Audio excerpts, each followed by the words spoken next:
Thanks for staying with us here on TVC Breakfast. It's that time that when we scan through the papers and bring you the stories shaping the national conversation.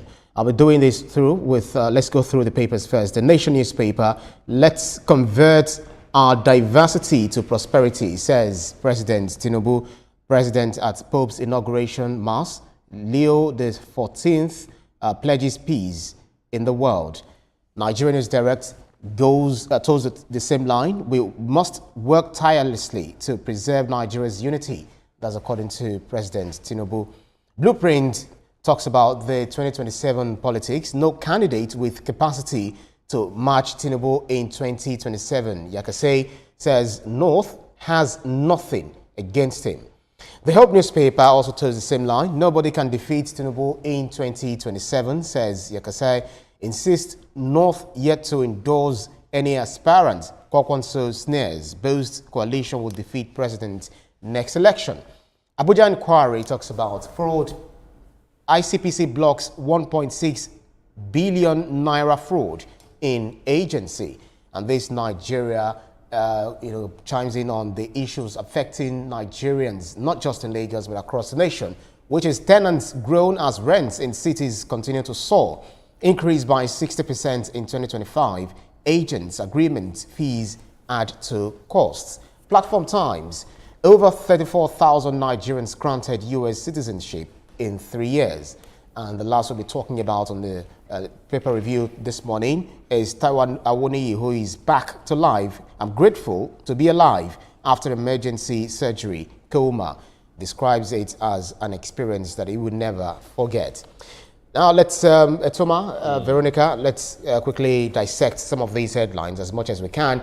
The president is in Vatican. He's been in Vatican, met with the Pope, met with some other people, officials and all of that. And he said that, yes, we know that we are a country of diverse nation, but we have to use our diversity to our own advantage. So what do you think about that? It's a great statement for Mr. President to have said that, yes, it is obvious we are very diverse in Nigeria, linguistical diversity, cultural diversity, religious diversity and all that. But when you look at it, if each sector of Nigeria says or decides that we're going to contribute our best to the pot, I think Nigeria will be a much, much better place. And that's the picture he's trying to paint. That's right. So, Veronica, when you look at some of the things that if you check the online media, you see some of the vile comments, some of the invectives and all of that. This is a president meeting the new Pope. And some of the things that some people even said he never met the Pope, it was AI generated. When he now met Obi, Obi had the chance to meet him, had the chance to meet the president. They're not like, is that a what do we call it? is that something to be happy about? Something like that. Is that an achievement, to use their word? So what do you think about us as Nigerians? When it comes to us looking at things, appreciating them, and think of our unity rather than whatever it is that is going to disunite us. Well, Nigerians will always be Nigerians, and this matter of our diversity has been an issue even right from the very beginning. And a lot of persons at the time had often talked about the fact that because of the divergent ethnicities, it was going to be difficult for us to come together, and that we were forced to come together. And so obviously, our differences keep rubbing off on us, and there are those who will tell you that, okay, perhaps the civil war that happened and also, divided that line, the gap became wider, and so there are those who still haven't healed from that incident. So you keep getting these kinds of statements coming from different sections of the society. What effort has government made to be able to ensure that this thread that has held us together is still very strong? Various successive governments before this current administration, what effort have they done? Yes, we put in place the NYSC to ensure that, okay, students can go to different parts of the country so they can work and integrate and foster unity. But how far has that taken us? at the very least is the family unit. How have we had these kinds of conversation? You hear some parents say, I don't want my daughter to marry from this tribe. Right. I do not want my son to marry from this tribe. So it begins even from the home front. Even some families are disunited. So how do you expect that to replicate on a national scale? If we want to harness our diversity, it begins with us as individuals. How do I see myself? How do I see the other person? That's right. And ensure that we work together to ensure unity. It begins from that very little corner. And then we can talk about the generality of Nigeria. Until that happens, then we are still joking. Yeah, and I think that main problem is something I can borrow from the Ethiopian proverb that says, if the threads unite, they can tie the lion. So whatever is a national problem, we should always unite so that we defeat whatever it is that we consider as I know you want to jump into the next paper, but let me say this. If we work to build national pride, I think it will help us in this unity in diversity. But when I was in primary school, we had big government officials coming to our classrooms to stay with us, to spend some time with us. It made us proud. Maybe we should revisit all those little things that makes the child say, yes, I am from Nigeria, build that patriotism.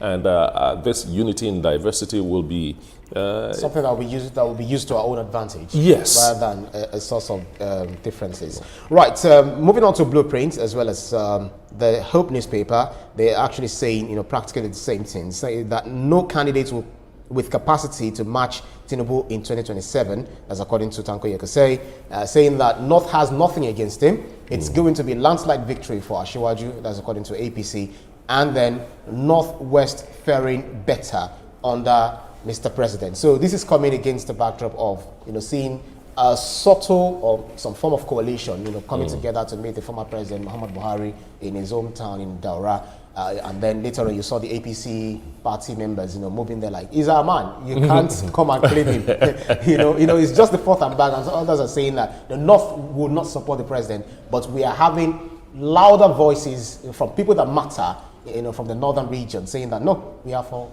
Bola Tinubu. 2027 is already here. Yeah, when it comes to the second term of any president, towards the campaigns, we have things like that, where this group will say, no, you have not done well, so we are not going to support you. And then another group will come and say, there is no alternative, it has to be him, and so on. It's the same dance playing all over again. But for me, we'll have to wait until the elections. But from all indications right now as it stands, yes, Mr. President has a very good chance. But you see these things about politics, it has to do with what is prevalent as at that time. Things might change, things might get better, things might get worse. We'll just have to wait and see. We actually want to look at the one that gets better because, is it too early for us to talk about 2027? There is governance, there are challenges that we're facing. Should we not focus more on this, especially when we have credible opposition, even though they are saying that Nigeria is now moving to one-party state. But credible opposition should also provide alternative solutions to issues that we have, at least suggesting to the incumbent. Even you that is saying this thing that you mentioned credible opposition, the way you said it, I opened my hand. The gesture does not corroborate my words. Not at all. Because as well as all of us do on this table, that the opposition have not been acting credibly as they should in our democracy. And that is why you keep hearing these kinds of conversations. Yes, we have critical issues to discuss. We have so many challenges that we need to address. But one major business in this country is politics, and we often speak about it. It's just that, unfortunately, a majority of Nigerians, especially the young persons, are not part of the conversation or have refused to be a part of the conversation. That's right. Because they have refused to join political parties, to know and be part of the decision making. So looking at Tanko Yakasai as a person, he is 99 years old. He's been in politics for a long time, since the 1950s. Right. And so his experience would have shown him a lot of things for him to make these kinds of statements to say that, he's not seeing any credible opposition against the current president as it is. Yes, you might say the power of incumbency could be working for him and all of it. But for someone who is from that extraction, who is a major player in politics in the North. He's part of the founding members of the Arewa Consultative Forum, speaking and saying, if you're hearing anything from anybody, it is not a holistic statement in terms of that is not the position of the elders of the North. That's right. It is their own personal interest, or they're speaking their own ideas and all of it. So speaking from that, based on his track record and his experience, he must have seen something that perhaps we all know about. All right, so we still have more papers to go, but let's see how fast we can move, with some of these papers. If you see Abuja Inquirer talks about fraud. ICPC blocks 1.6 billion naira fraud in agency. They're talking about, introducing new technology, adopting AI models so as to, fight grafts within different agencies of government. So 1.6 billion naira, imagine if that has gone down the drain or right into some people's stomachs. I want to commend ICPC for discovering this even before it happened and bringing out the 4 people involved. And proving to them that, look, when I want thief, we cannot stop them. That kind of stuff.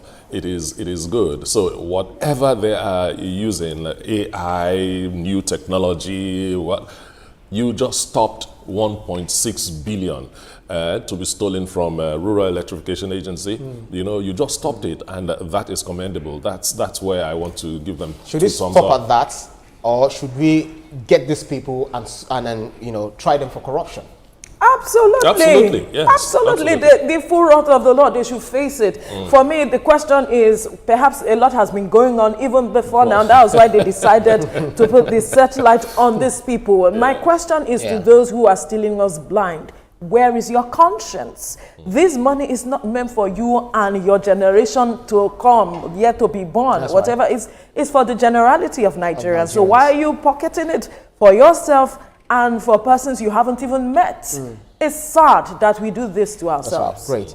Right, this Nigeria is next, and this matter concerns every one of us, everyone in this room, everyone across the nation, except for even the landlords too, whether they are the doer. But not all. There are so many beautiful landlords out there, including my mom. Now, this Nigeria says tenants grown as rents in cities continue to soar. Increased by 60% in 2025. Agents' agreement fees add to cost. State tenancy laws gather dust. Landlords cashing on high cost of building materials, and so on and so forth. Where do we go from here? People are having difficulties in getting a rent. You get a rent, they fleece you. You are occupying that rent. They are still looking for ways, innovative ways, corrupt innovative ways to steal from you. My question has always been, how do we get the agents out of the equation when it comes to trying to rent a house or rent a property anywhere? It is not structured. Anybody that doesn't have a job and has the energy to move around and talk to 1 or 2 landlords becomes an agent. And I don't see why somebody has to pay his house rent, 1 year house rent, and then the agents are asking for their commission to be for 2 years. It begins there. If we can control the excesses of the agents, it will bring down the price of rents a little. But you see, landlords are also cashing in on the fact that building materials are super expensive. So they are saying, I can't build this house for 70 million naira and then rent it out to you for 400,000. The whole building sector needs to be revisited and prices brought down. But first things first, get those agents out of the way, or at least get them structured. Some landlords use them as arrowheads because they themselves are thieves. I remember having a conversation with one of the agents saying that, okay, I want to be taking 10,000 naira for what? Okay, for maintenance. Maintenance for what? Are you going to repair the pumping machine? He says no. Are you going to do this and that? He says no. It's just for me. Come on. It's for his maintenance. No transparency, no breakdown of it. And then you said it has to be paid. Otherwise, you get out of the premises. I think we need to have a national conversation on how we need to move forward on this matter of rent and all of it. We saw the US do something where people began to protest that they cannot afford, to pay their rent. Perhaps we need to borrow a leaf from some countries on how they addressed this issue. Because at some point, we might have a situation where gentrification will just happen. That's right. And we are already seeing that happen. And a lot of poor people may not have places to stay anymore. Yeah. And then we still have problems with regards to for the housing and all of it. I think the government needs to take a stance on it and ensure, yes, Lagos State decided that, you know what, any landlord that comes out to say more than 10% or for whatever it is, you shouldn't pay, you should raise the alarm on. But how far are you going with that one? As a country, we need to arise and address this. If it is building materials that's our problem, what can the government do? I know the government at some point took a step of saying, okay, certain persons should reduce the price of what's it called now, building materials to about 3,500 per bag. That's for cement. For cement, And then some persons who were now buying from them, we are selling it at 7,000 naira. It's 7,000, so 8,000. we are still stealing from ourselves. Corruption. Veronica and Etoma, Platform Time says over 34,000 Nigerians granted U.S. citizenship in 3 years. I think we can quickly, touch on this. You have people getting citizenship by naturalization, ability to speak the language for certain years, the number of years you spend in the U.S. So we have some Nigerians who are legitimately becoming U.S. citizens, but there are some who are forcing themselves on the U.S. government, and Trump is wanting them out. Yes, if you see, to me, I'll say Nigerians are intimidating them, so to speak, especially when it comes to the academic side. Nigerians are getting that citizenship mostly because they qualify. They qualify for the citizenship. The number is what is making everybody say, what's going on, 34,000 in 3 years? Why are we running away from being Nigerians? I mean, the reasons are obvious, So, but we are doing a lot of inroads there. Educationally, we have Nigerians having high positions in offices there and so on. So they are giving it to us, let's take it. That's right. I like that. Well, this actually backlog from those who are supposed to have been to have gained citizenship during the pandemic. So I guess that's why the numbers are quite high, because we're still behind Mexico, who are more than 300,000. Of course, there are a huge number of other countries that are making inroad into the U.S. This is bound to happen because a lot of persons who have the money, you see that they have more than one citizenship because of, I need to be able to move around and also invest in certain places, because people now see beyond their local community. They are looking at diversifying their businesses across the world, so as to create opportunities not just for themselves but also for their generation. So you see these numbers keep rising. The world is a global space, so as much as possible, a lot of persons want to have inroad in any area because of opportunities. People no longer want to stay in one place in search of opportunities. They want to go across the world, especially if you have the skill, if you have the qualification, if you have the business, if you have whatever it takes to get this citizenship. So you would see this happening, and the number will keep increasing, because recently I saw some couples say that they got their citizenship and it didn't take long. So we'll keep seeing these numbers increase. All right, so we're happy that Taiwo Awoni is back to life, after emergency surgery, coma, and then describes this season as the most difficult of his career. Forest paid tribute to Nigerians. We're happy that our man is back, but I hope you have time to talk about it. But one thing is that the bottom line is that he's back to life, and we hope to see him, on the pitch. Especially for those who, you recall we had this conversation, I think on Friday or Thursday, where a lot of persons were raising concerns about why was he induced into coma medically and all of that that could affect him. But here he is, and we said that, I recall saying that the people in charge know what they're doing, and that was why they took that step. And here he is speaking, he's talking about recovery. So we are hoping that 2025-2026 season he'll be back. He'll be back to fully continue. Right. Well, that's about it for the newspapers we've reviewed this morning. Do so well to get more from your own convenience. After the break, we'll discuss President Tinubu's fresh push on initiatives devised to address insecurity in Nigeria. Do stay with us.